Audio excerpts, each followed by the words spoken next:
James Melendez, James the Wine Guy, here to share and celebrate this beautiful Greek white wine with you today, so stay tuned.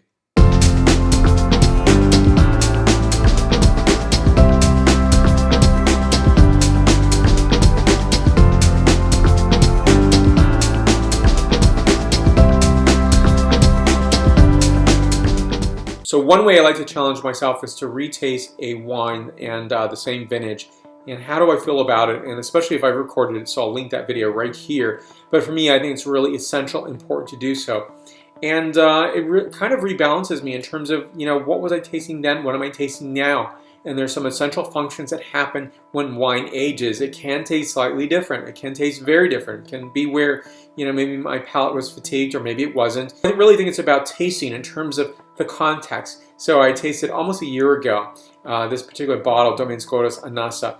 So I tasted this wine about 10 months ago. The rematch is important. It's to challenge myself and to really look at wine differently, but also not to challenge it to what you were saying back then was not correct. Because I believe there's no really one absolute correct way of tasting wine. That is, if I tasted it then, I really think my palate was up for the task of tasting. But I think ultimately it can change in terms of where you are today, and it could be influential in terms of I'm feeling definitely bright and energetic today. But also I believe that the wines do age and they taste differently along the trek of time, and hence the reason for vintage call out.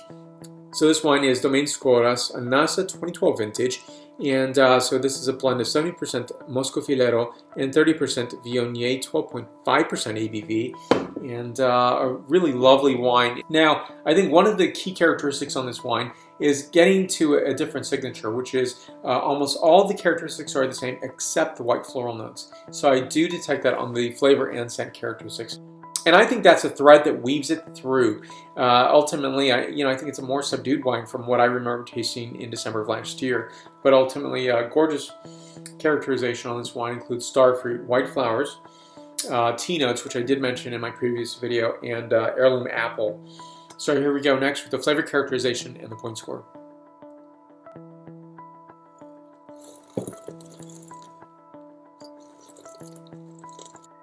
Notes of calmness, pears, spice, apples, flowers, and sweet fennel. I give this one a 9.2 out of a 10.0 scale.